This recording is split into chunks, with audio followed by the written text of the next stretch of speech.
Essa igreja não é casa nem a grande catedral, mas a voz do santo anjo que domina sobre o mal. A voz que mostrou o meu pecado, a voz que a mim veio julgar, a voz que me fez ver a verdade e veio me chamar.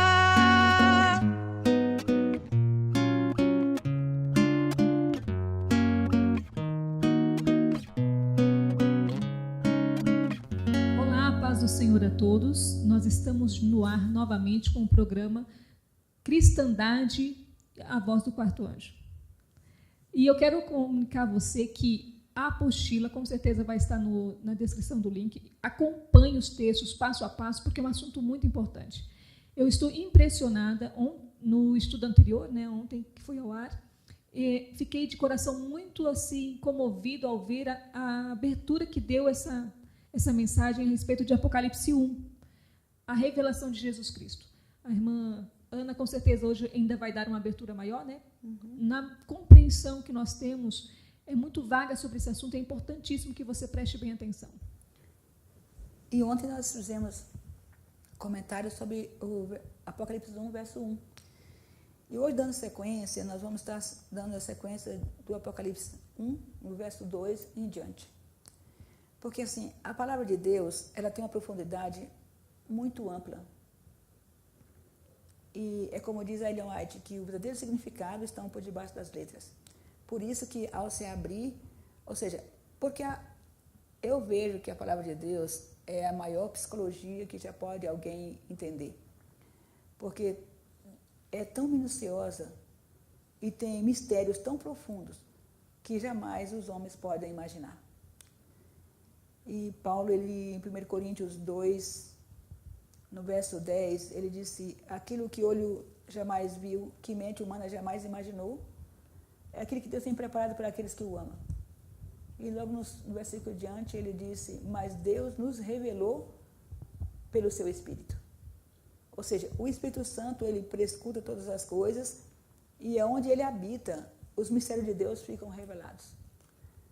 E aproveitando, vamos dar sequência no capítulo 1, versículo 2 de Apocalipse, que diz o seguinte: o qual testificou da palavra de Deus quanto tudo que viu. Ou seja, João foi uma testemunha, porque às vezes a gente começa a pensar que João testemunhou os fatos que Jesus mostrou a ele no Apocalipse. Mas não foi bem assim. Porque quando João estava na ilha de Patmos e que teve essas revelações, Jesus já tinha subido. E agora Jesus aparece novamente numa comitiva, com vários anjos, com certeza, e esboça a história da igreja toda e os princípios, as regras morais, principalmente de uma moral cristã, do triunfo da igreja, e dá isso com detalhe. Quando a Bíblia fala que João foi uma testemunha, eu acredito assim, que João ele não disse assim, eu vi, não, ele disse, quem viu João pôde testificar, pode receber um verdadeiro testemunho do que é ser um ser humano transformado e ter o selo do Espírito Santo. Por isso é que ele curava, ele foi para um caldeirão de óleo quente e não se queimou, não morreu. Ali foi a maior prova da transformação de um ser humano em uma nova criatura em Cristo Jesus. No capítulo 1, nós vimos que o testemunho de Jesus Cristo, na verdade, é a pessoa como um Cristo. Um ser de lá. Exatamente, ou seja, o caráter de Cristo, a obra que ele fez agora é efetuada na minha vida. Então, no caso, quando fala que João testificou, ou seja, ele mesmo compreendeu e viveu. Ele foi o testemunho. E viveu. E fez como Cristo fez. Agora, a pergunta é, mas por que João morreu? Nós sabemos muito bem que só esse corpo morre, mas o espírito não morre. E quando nós somos transformados, Paulo escreveu isso, não sei se foi Coríntios ou foi Efésios, acho que Efésios ou Filipenses, que ele disse assim que o corpo dele já estava pronto. Aliás, o espírito já estava pronto, mas o corpo era fraco. A velha morada nada mais prestava. E ele continuou um tempo, mas depois, com certeza, o espírito de Paulo, quando Paulo veio a ter essa morte material que as pessoas pensam, o seu espírito já estava pronto e o novo Paulo já não estava mais aqui. Ele disse que ele podia escolher ir ou Isso. ficar, ou seja, Está em ele Filipenses, sentia né? que tinha já cumprido o seu dever. Isso, está em Filipenses 1. Então, nós vemos aqui que o Apocalipse 1, verso 2, quando diz que João testificou. E o mais importante é que nós vemos que os testemunhos de Jesus não foi só João. Depois de João para cá, nós tivemos realmente os dons de profecia, ia dar sequência, ia ser testemunho de Jesus aqui na Terra. Nós aguardamos agora para a reta final o último dos dons que Cristo vai estar tendo na Terra, quando a Terra será iluminada com a glória de Deus. Isso que às vezes ninguém está esperando. No período quando nós estamos vivendo dentro de Babilônia, também acontece que Deus aparece com pessoas iguais a Ele. Então, nesse período, quando fala sobre Apocalipse, não é simplesmente um livro enigmático para ser decifrado as palavras desse livro, mas é a manifestação em vida, em espírito, por assim dizer, daquilo que foi escrito em palavras. Isso. Mas aquele que Ou não seja, a tiver palavra a se compreensão, fazendo carne. isso, aquele que não tiver a compreensão das coisas espirituais, das coisas como elas realmente são, eles não poderão, nem sequer verão a revelação do Apocalipse. E olha só o versículo 3 do capítulo 1. Diz assim: bem-aventurados aqueles que leem e aqueles que ouvem as palavras da profecia e guardam as coisas nelas escritas, pois o tempo está próximo. Impressionante. Bem-aventurados aqueles que leem. Será que ninguém lê o Apocalipse? Todo mundo lê o Apocalipse. O problema é que a leitura do Apocalipse ela é espiritual. Ela não é uma leitura. Quando eu leio um Apocalipse, um leão, não é um leão, mas sim alguém com a força de Deus. Quando eu leio um Apocalipse falando de um cordeiro, não é um cordeiro, mas sim alguém, um espírito manso e brando, Como de um cordeiro. como de um cordeiro. É como se nós víssemos, por exemplo, aquele símbolo que tem uma drogaria, né? Como se só tivesse o símbolo, e aí eu entendesse. Eu não lesse uma cobra enrolada, eu lesse uma drogaria. Ou seja, tem um símbolo e eu sei o que significa aquele símbolo. Assim também na palavra de Deus, Apocalipse, pelo que a senhora está me mencionando, eu posso ler, descrever as letras que estão ali, mas não sei o significado delas. Só que a drogaria, que tem uma cobra lá enrolada na taça, ali representa um veneno. Mas, infelizmente, a Bíblia também tem uma serpente, que é Jesus, que representa força, poder, autoridade, domínio. Mas nas drogas, infelizmente, não vejo para onde ir. E também pode representar o anjo mau. O anjo mau. Tá? Uma serpente enrolada numa taça de remédios. Que símbolo. Que símbolo, né? Então, bem-aventurado aqueles que leem. Vamos ver o que significa ler. Isaías 29, de 11 a 13.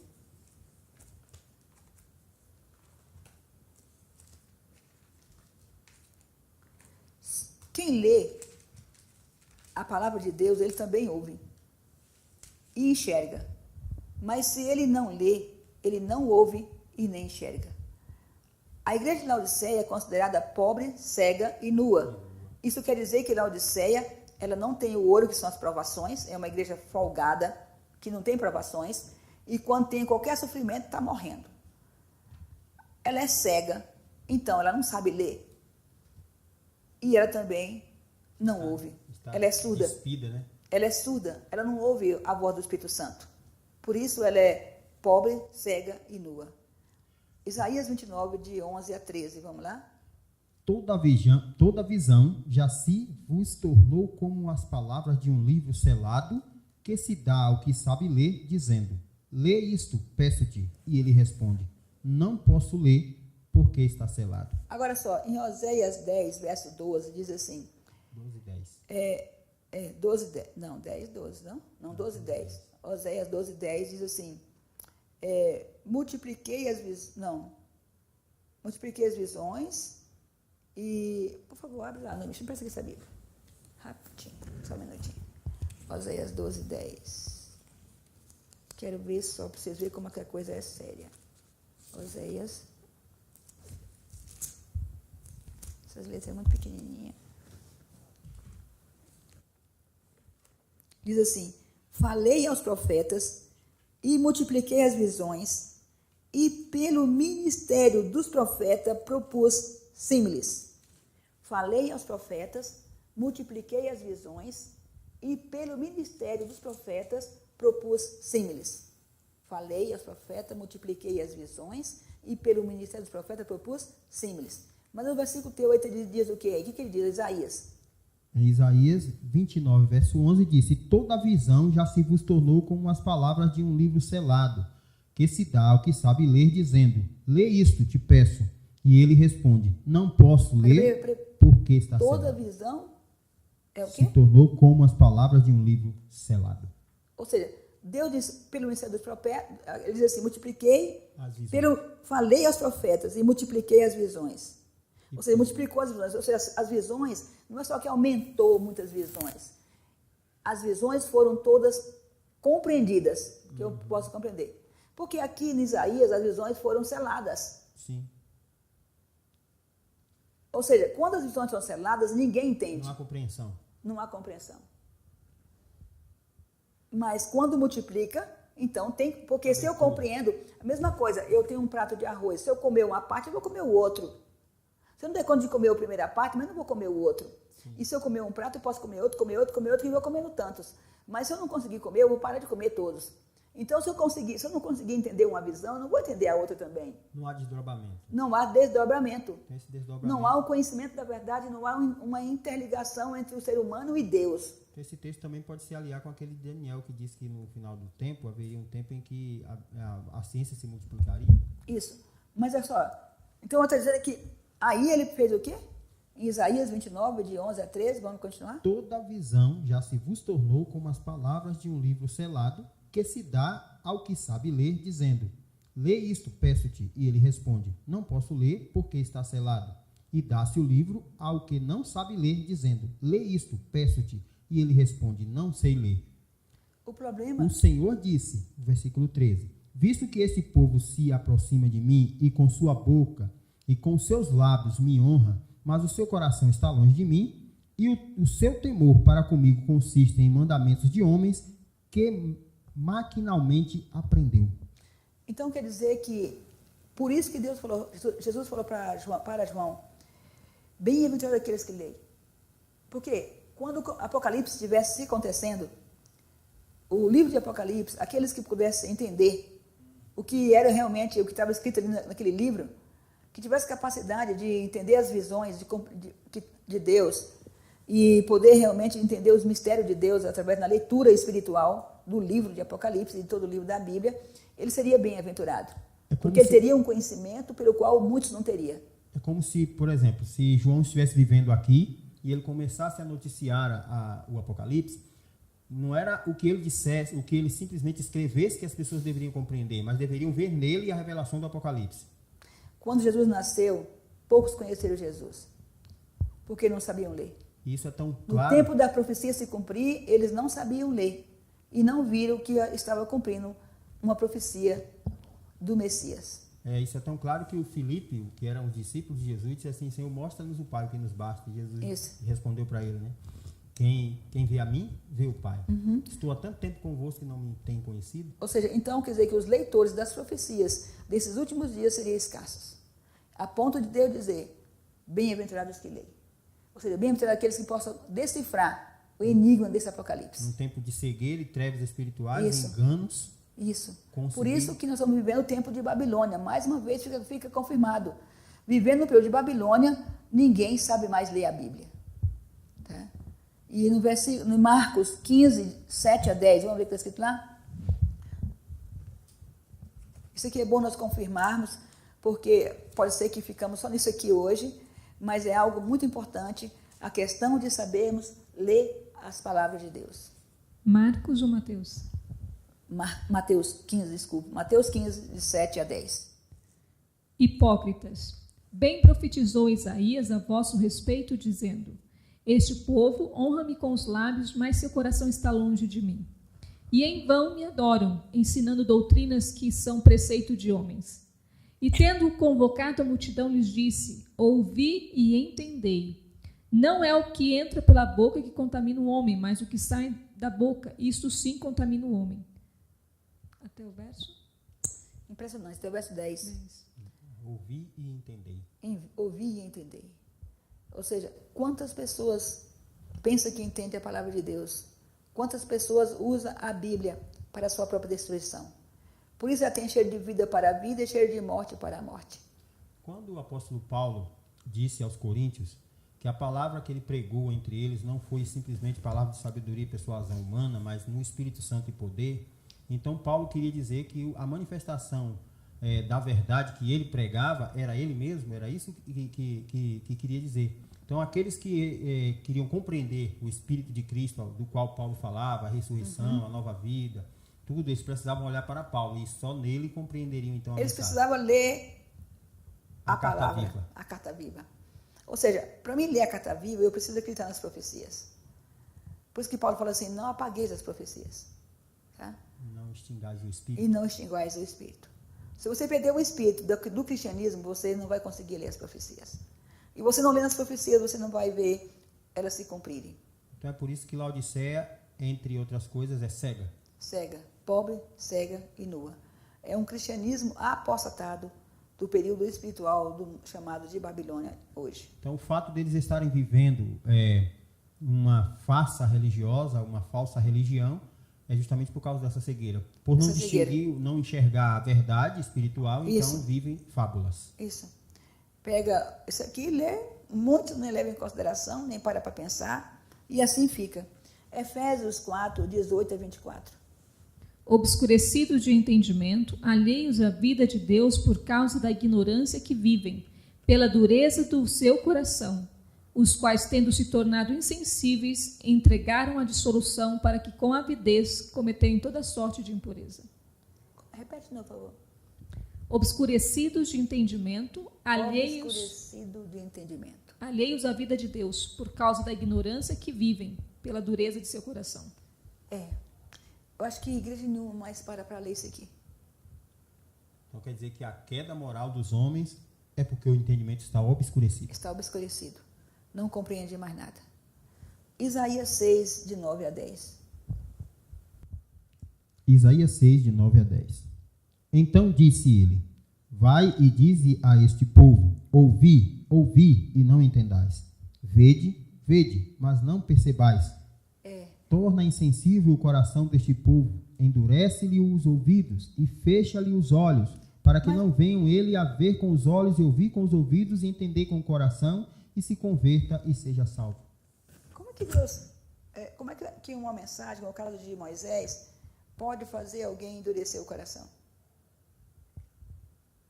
À medida que a mensagem ela é rejeitada, o coração vai se endurecendo.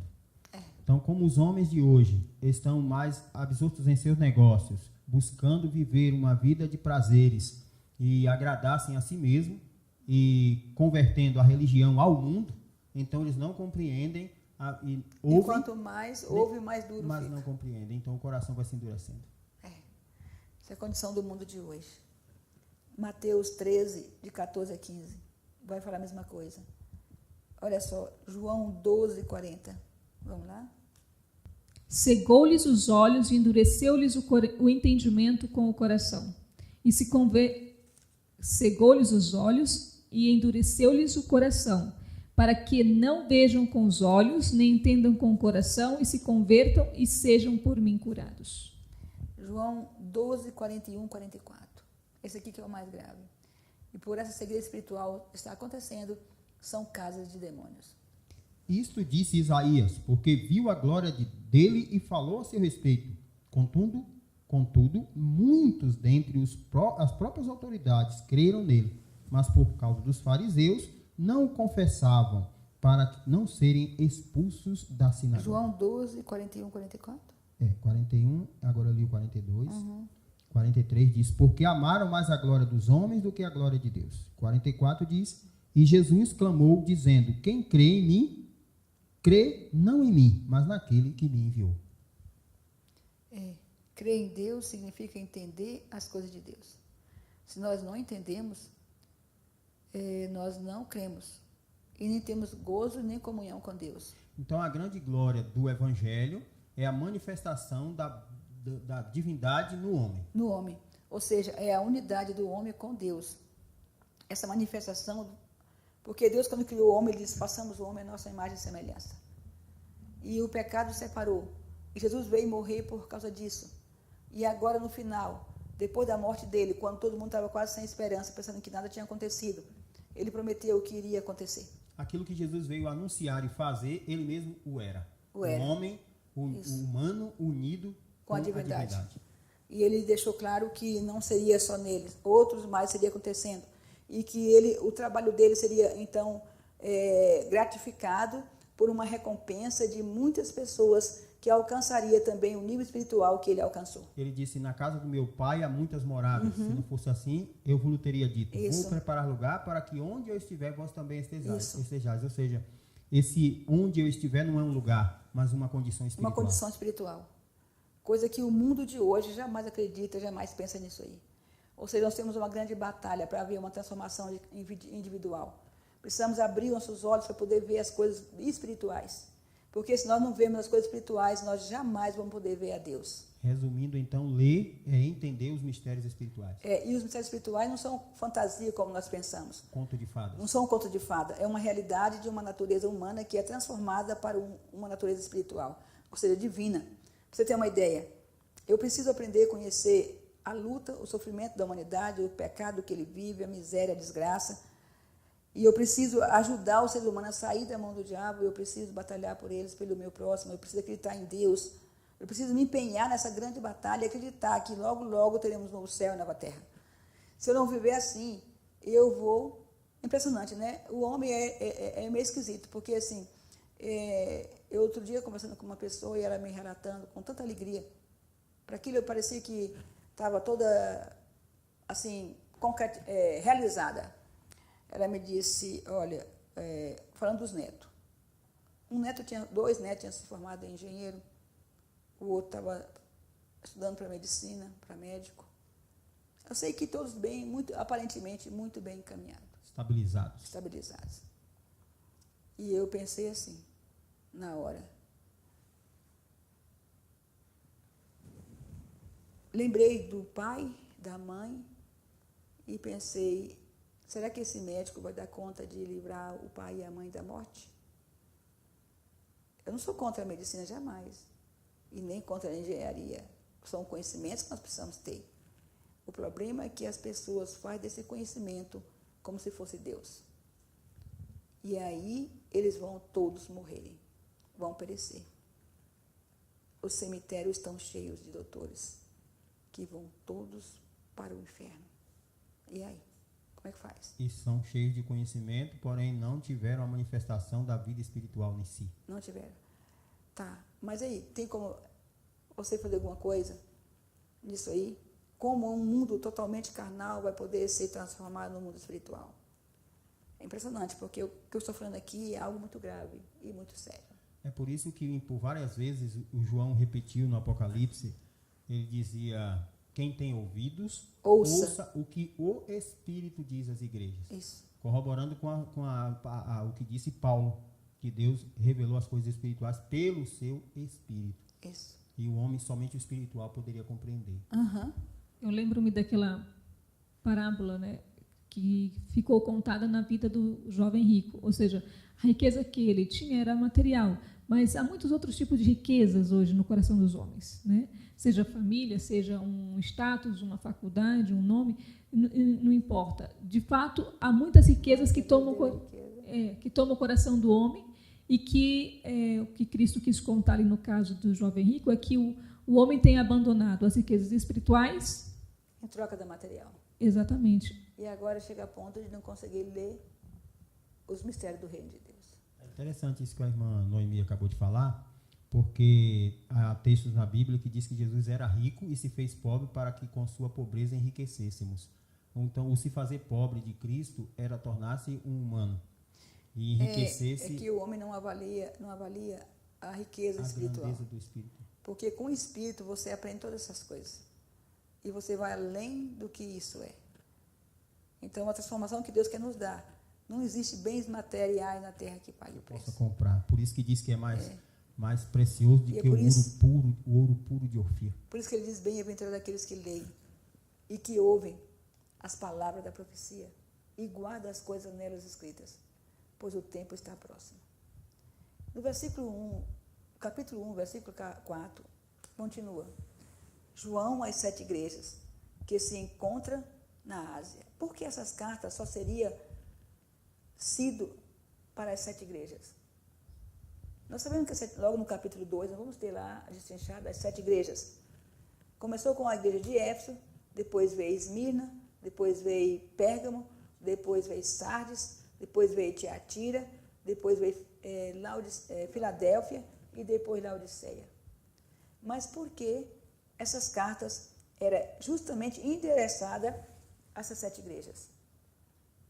Porque teria outra pessoa que poderia ler essas cartas? Pelo que vemos nas Escrituras, cada igreja dessa tinha um anjo. Diz que ia endereçar as cartas. Que tinha condição de ler. Era um anjo, ou seja, esse anjo era um mensageiro, que era um homem espiritual, que tinha capacidade de ler a mensagem. Isso. Então, quer dizer que no 7 período da era cristã, Deus colocou um anjo, pelo qual esse mensageiro, embaixador de Deus, era o único que tinha capacidade de ler essas mensagens de João, porque ela era espiritual, e eles também serão espirituais, então eles poderão ler e passar para o povo e evangelizar no seu período a terra aonde for necessário. Então também isso dá para explicar claramente porque em cada período da história da igreja houve também uma queda. Porque ali aqueles que eram espirituais aliaram-se ao conhecimento daquele mensageiro que era espiritual, recebendo de Deus a dádiva da vida espiritual. Mas os que não alcançaram isso, então ficaram para trás e apostataram. Olha, a coisa funcionou mais ou menos assim. Paulo foi o primeiro anjo que recebeu uma das cartas. No período da igreja ainda de Éfeso. Então, Paulo deu o recado. Mas quando os apóstolos começaram, mas eles não receberam as cartas porque eles não fizeram paz.